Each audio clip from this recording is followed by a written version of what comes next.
Narcis ne mora ništa reći da bi vas uznemirio, dovoljno je da se pojavi i da vas pogleda onim praznim pogledom koji vas zbuni i učini da sumnjate u sebe, i već tada u vama počinje nemir koji ne znate objasniti. To nije običan nemir, to je energetska reakcija duše koja osjeća da nešto nije prirodno, jer narcis ne komunicira riječima nego vibracijom. Iako ste emotivno svjesna osoba, vaša intuicija odmah prepoznaje da nešto nije u redu, iako još ne zna tačno šta. Prvi razlog zašto vas narcis uznemirava je njegova potreba da uđe u vašu energiju, da osjeti kako reagujete i koliko mu dopuštate da utiče na vas, jer za njega niste osoba nego ogledalo u kojem vidi svoju moć. On ne traži povezanost, on traži kontrolu, a da bi je dobio mora vas emocionalno pomjeriti, jer miran čovjek je neosvojiv, ali onaj koji sumnja u sebe postaje savršena meta. Zato narcis nikad ne napada direktno, nego vas navodi da sami sebi postanete neprijatelj, kroz sumnju, kroz osjećaj krivice i kroz nevidljiv pritisak koji raste svaki put kad se pokušate izboriti za sebe. Kad vas navede da se osjećate zbunjeno, on zna da ste ušli u njegov krug, jer tada prestajete vjerovati svom osjećaju i počinjete vjerovati njegovim reakcijama, a to je trenutak kad postajete zavisni od njegovog odobrenja. Drugi razlog zašto vas narcis uznemirava je taj što vas podsjeća na vaše neiscijeljene rane, one koje ste možda potisnuli, ali koje on instinktivno prepoznaje i pritisne tačno tamo gdje boli najviše. Narcis ima izoštren radar za tuđu nesigurnost, jer samo tako može održati svoju lažnu sliku savršenstva, i zato će uvijek tražiti vaše slabosti, ne da bi vas razumio, nego da bi vas počinio kroz njih. On vam neće direktno reći da niste dovoljni, ali će vas natjerati da se tako osjećate, jer zna da čovjek koji sumnja u sebe postaje ranjiv i spreman je da mu pruži moć samo da bi povratio mir. To je ono što ga čini opasnim. On ne napada otvoreno, nego u tišini, kroz pogled, kroz ton, kroz neizrečene riječi koje vas natjeraju da se pitate da li ste vi problem, iako u dubini znate da niste. On ne voli vas. On voli osjećaj kontrole koji ima nad vašim raspoloženjem, voli kad vidi da je ušao pod vašu kožu, jer to znači da njegov ego ponovo diše, a da vaša duša gubi mir. Svaki put kad osjetite da vas nervira, da vas vuče prema sebi iako znate da nije dobar za vas, zapamtite da to nije ljubav, nego hemijska reakcija na njegovu manipulaciju emocijama. Treći razlog zašto vas narcis uznemirava je njegova sposobnost da vam ogleda ono što ne želite vidjeti kod sebe, jer sve što vam smeta kod njega često dotiče ono što još niste iscijelili u sebi.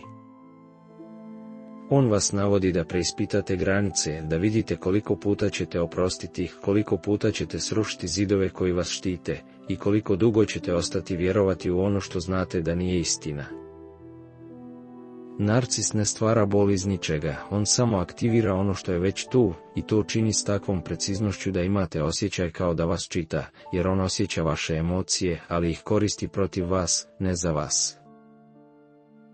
Zato prisustvo narcisa u vašem životu može biti i lekcija, ne zato što on ima moć da vas promijeni, nego zato što vam pokazuje gdje još trebate ojačati, gdje još da postavite granicu i gdje ste još previše otvoreni prema onome što vam šteti.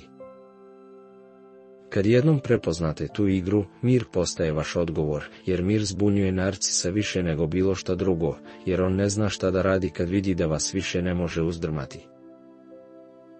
Četvrti razlog zbog kojeg vas narcis uznemirava je njegova nestalnost, to stalno njihanje između pažnje i hladnoće koje vas emocionalno troši, jer nikad ne znate na kojoj ste tački s njim.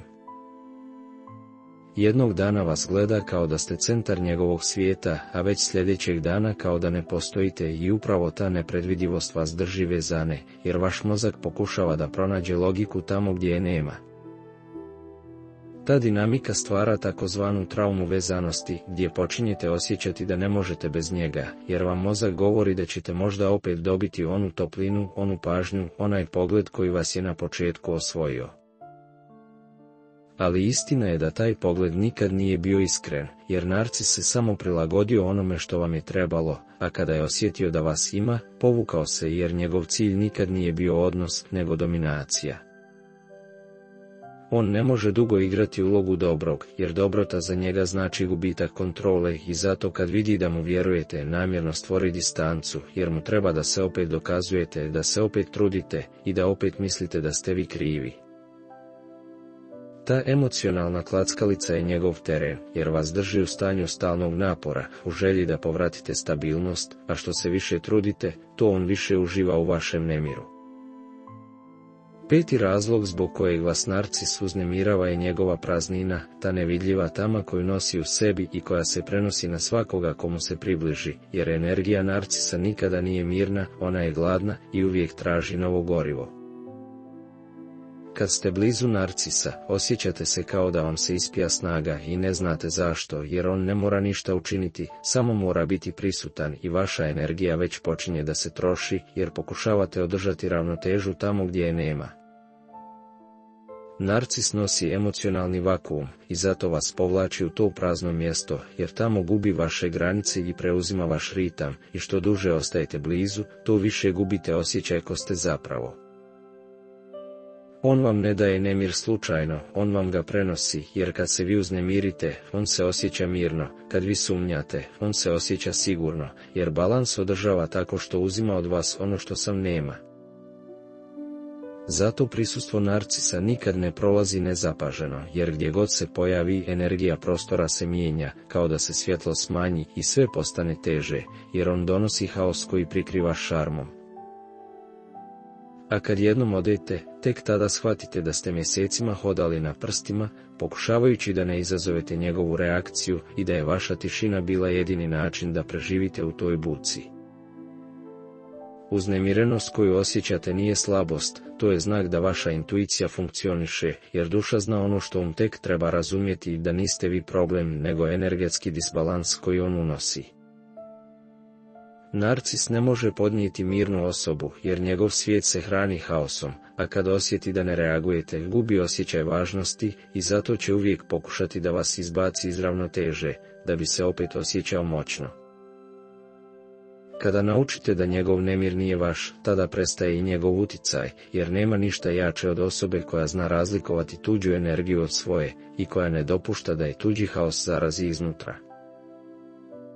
Uznemirenost koju vam donosi narcis prestaje onog trenutka kad prestanete pokušavati da je razumijete, jer to nije pitanje logike nego prepoznavanja dinamike, i kada vidite da vas stalno vraća u isto stanje, znajte da to radi namjerno.